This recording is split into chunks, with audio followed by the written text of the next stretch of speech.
আসসালামু আলাইকুম। ইন্নাল হামদুলিল্লাহ আসসালাতু আসসালামু আলা রাসূলিল্লাহ আম্মা বাদ। আজকে আমি যে বিষয়টা নিয়ে আলোচনা করব সেই বিষয়টা হচ্ছে হারাম ভক্ষণ এবং হারামের উপর জীবনযাপন। ইসলামী এর বিধান কি? এই বিষয়টি নিয়ে সংক্ষিপ্তভাবে আলোচনা করার চেষ্টা করব ইনশাআল্লাহুল আজিজ। হারাম ভক্ষণ এবং হারামের উপর জীবনযাপন করা কবিরা গুনাহসমূহের মধ্যে অন্যতম। তা চাই যেভাবেই হোক না কেন। বর্তমান যুগের দর্শন হচ্ছে খাও দাও ফুর্তি করো, আর এই দর্শন বাস্তবায়নের জন্য সবাই উঠে পড়ে লাগছে। সবার মধ্যে সম্পদ সঞ্চয়ের নেশা। তা চাই চুরি করে হোক, ডাকাতি করে হোক, দুর্নীতির মাধ্যমে হোক, চাই তা সুদ ঘুষ খাওয়ার মাধ্যমে হোক,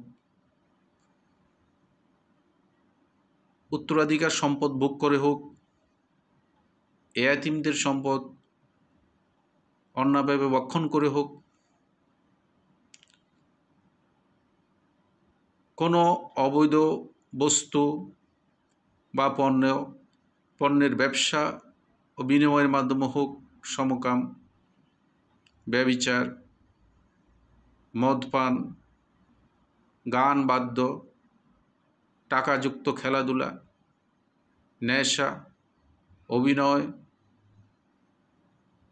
জুয়া খেলা, জাদুবিদ্যা ও গণন চর্চার মাধ্যমে হোক না কেন, জাতীয় বা ব্যক্তিগতভাবে কারো সম্পদ লুণ্ঠনকরণের মাধ্যমে হোক না কেন, কাউকে ব্যক্তিগতভাবে বিপদে ফেলে, সংকটে ফেলে অর্থ সম্পদ আদায় করে হোক না কেন, এইসবের মাধ্যমে যে অর্থ বা সম্পদ অর্জিত হয় তা থেকে ভোগ করা বা খাদ্যদ্রব্য কিনে ভোগ করা, খাওয়া, যাতায়াত ব্যবস্থার ব্যয় নির্বাহ করা, গৃহ বাসস্থান নির্মাণ করা এবং সেই গৃহ বাসস্থান ভাড়া আদায় করা, সেটাকে আয় হিসাবে দেখানো এবং তা থেকে ঘন ঘন গাড়ি ক্রয় করা, গাড়ির মডেল পরিবর্তন করা এবং বাসস্থান দামি দামি আসবাবপত্র দ্বারা সুসজ্জিত করা ও পোশাক পরিচ্ছদ ঘন ঘন ক্রয়ের মাধ্যমে পরিবর্তন করা এবং পরিধান করা, এসবই হারাম। হারামখোর যে বা হারামের উপর যে জীবনযাপন করে বা হারাম উপার্জনের মাধ্যমে যে জীবনযাপন করে তার দোয়া আল্লাহ সুবহানাহু ওয়া তাআলার কাছে কবুল হয় না। আল্লাহ সুবহানাহু ওয়া তাআলা পবিত্র কোরআনের সূরা বাকারা ২ নম্বর সূরার ১৮৮ নম্বর আয়াতে বলেন, আউযু বিল্লাহি মিনাশ শাইতানির রাজিম, ওয়ালা তাকুলু আমওয়ালাকুম বাইনাকুম বিল বাতিল ওয়া তুদলু বিহা ইলাল হুক্কামি লিতাকুলু ফারিকাম মিন আমওয়ালিন নাস বিল ইসমি ওয়া আনতুম তা'লামুন। তোমরা তোমাদের নিজেদের পরস্পরের সম্পদ অন্যায়ভাবে গ্রাস করো না, ভক্ষণ করো না, এবং তা তোমরা বিচারকের নিকট টোপ হিসাবে উপস্থাপন করো না, যাতে করে তোমরা জ্ঞাতসারে লোকের সম্পদের অংশ অন্যভাবে উদ্ধস্ত করতে পারো। আল্লাহ সুবহানাহু ওয়া তাআলা বলেন সূরা আন-নিসা ৪ নম্বর সূরার ২৯ নম্বর আয়াতে বলেন, ইয়া আইয়ুহাল্লাযীনা আমানু লা তাকুলু আমওয়ালাকুম বাইনাকুম বিল বাতিল ইল্লা আন তাকুনা তিজারাতাম আন তারাদিম মিনকুম। হে ঈমানদারগণ, তোমরা তোমাদের নিজেদের পরস্পরের সম্পদ অন্যায়ভাবে ভক্ষণ করো না, তবে তা যদি তোমাদের পারস্পরিক সম্মতিক্রমে ব্যবসায়ের মাধ্যমে হয়ে থাকে তাতে কোনো অসুবিধা নেই। হারাম যে উপার্জন করে, যা উপরোক্ত যে মাধ্যমগুলো আমি উল্লেখ করেছি তার মাধ্যমে যে হারাম উপার্জন করে, হারাম ভক্ষণ করে, তার জান্নাতে যাওয়ার কোনো সুযোগ নেই। তার একমাত্র স্থান হচ্ছে জাহান্নাম।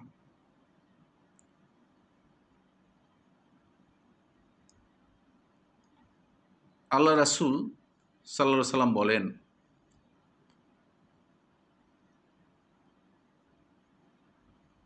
আন আবু হুরায়রা ক্বালা ক্বালা রাসূলুল্লাহ সাল্লাল্লাহু আলাইহি সাল্লাম সুম্মা যাকারা রাসূলুল্লাহ সাল্লাল্লাহু আলাইহি সাল্লাম আরজুলা ইউতিলুস সাফারা আসআসা আকবারা ইয়ামুদ্দু ইয়াদাহি ইলাস সামাই ইয়া রব্বি ইয়া রব্বি অমাতামুহু হারামুন অমাশরাবু হারামুন অমালবাসু হারামুন অগুজিয়া বিল হারামি ফাআন্না ইউস্তাজাবু লিযালিকা।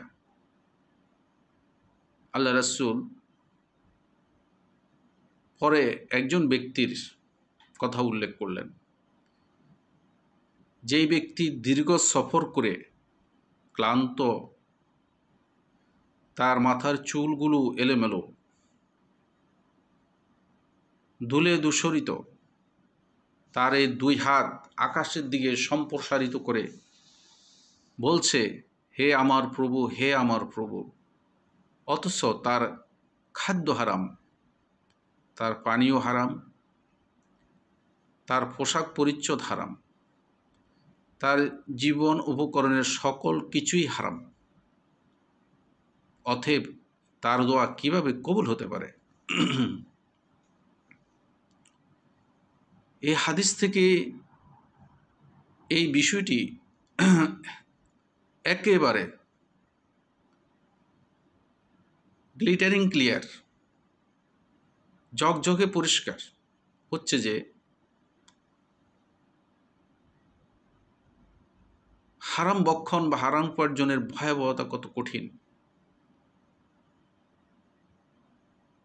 আল্লাহ সুবহানাহু ওয়া তাআলা সাধারণত কোনো মুসাফিরের দোয়া ফেরত দেন না, অথচ এই ব্যক্তির দোয়া বা এই ব্যক্তির আকুতি মিনতি, প্রার্থনা, আবেদন আল্লাহ সুবহানাহু ওয়া তাআলা কর্ণপাতই করছেন না, শুনছেন না। এর একমাত্র কারণ হচ্ছে এই ব্যক্তি যা খায় তা হারাম উপার্জনের মাধ্যমে খায়, এই ব্যক্তি যা পরিধান করে তাও হারাম উপার্জনের মাধ্যমে ক্রয় করা, এই ব্যক্তি যে গৃহে থাকে তাও হারাম, তার সব কিছুই হারাম। সেই কারণে তার দোয়া আল্লাহ সুবহানাহু ওয়া তাআলা কবুল করছেন না। হারাম উপার্জন করা ব্যক্তির দোয়া এবং কোনো ইবাদত আল্লাহ সুবহানাহু ওয়া তাআলা কবুল করেন না। এই জন্য বলা হয়, ইবাদত কবুল হওয়ার প্রথম এবং প্রধান শর্ত হচ্ছে হালাল উপার্জন। হালাল উপার্জনের দ্বারা যদি দিনাতিপাত করা হয়, খাদ্যদ্রব্য গ্রহণ করা হয়, ওই ব্যক্তির দোয়া বা ইবাদত আল্লাহ সুবহানাহু ওয়া তাআলার কাছে কবুল হবে। আর যেই ব্যক্তির সব কিছু হারাম, খাদ্যদ্রব্য হারাম, উপার্জন হারাম, থাকা জায়গা হারাম, থাকা জায়গা হারাম মানে হচ্ছে যে হারাম উপার্জন যদি সে বাসস্থান ক্রয় করা হয়, যে ফ্ল্যাট ক্রয় করা হয়, বাড়ি বানানো হয় হারাম উপার্জনের মাধ্যমে, সেটাই হারাম। ওই ব্যক্তির দোয়া বা ইবাদত, যে কোনো ইবাদত আল্লাহ সুবহানাহু ওয়া তাআলা কবুল করবেন না। আল্লাহ রাসূল আরও বলেন, কুল্লু লাহমিন নাবাতা মিনাস সুতি ফান্নারু আওলা বিহি। যেই শরীর বা দেহ হারাম খাদ্য দ্বারা গঠিত, হারাম উপার্জনের মাধ্যমে যে খাদ্যদ্রব্য ক্রয় করে ভোগ করা হয়, ওর মাধ্যমে যে দেহ বা শরীর গঠিত হয়, ওই দেহ বা শরীর পুরোটাই হারাম। আর ওই দেহ বা শরীর এর একমাত্র উপযুক্ত স্থান হচ্ছে জাহান্নাম। জান্নাত তো নয়। প্রিয় ভাইরা, প্রিয় বিশ্বাসী বা মুমিন ভাই বোনেরা, জীবনে বা জীবন চালানোর জন্য দিনাতিপাত করার জন্য হালাল উপার্জনে একমাত্র মাধ্যম হতে হবে, উপায় হতে হবে।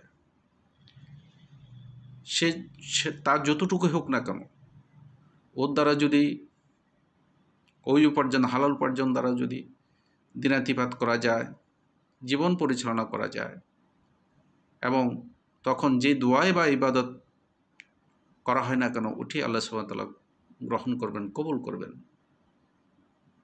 ভেজাল মিশ্রিত কোনো, হারাম মিশ্রিত কোনো আয়ের মাধ্যমে যদি দিনাতিপাত করা হয়, জীবনযাপন করা হয়, তাহলে ওই ব্যক্তির কোনো দোয়া এবং ইবাদত আল্লাহ সুবহানাহু ওয়া তাআলার কাছে কবুল হবে না, কশমিন কালেও কবুল হবে না।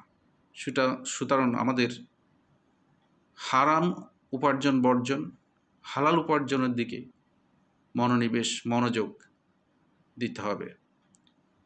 হারাম থেকে আমাদেরকে বাঁচতে হবে, হারাম থেকে বেঁচে চলতে হবে। হালাল উপার্জন যাই হোক না কেন, যত কষ্টের মাধ্যমে তা করে যদি জীবন এবং দিনাতিপাত করা যায় এবং এইভাবেই এই দুনিয়া থেকে চলে যাওয়া যায়, তাহলে সাফল্য অনিবার্য। নচেৎ জাহান্নাম তো অপেক্ষা করছে। আল্লাহ সুবহানাহু ওয়া তাআলা আমাদেরকে বুঝার তৌফিক দান করুক। আমিন।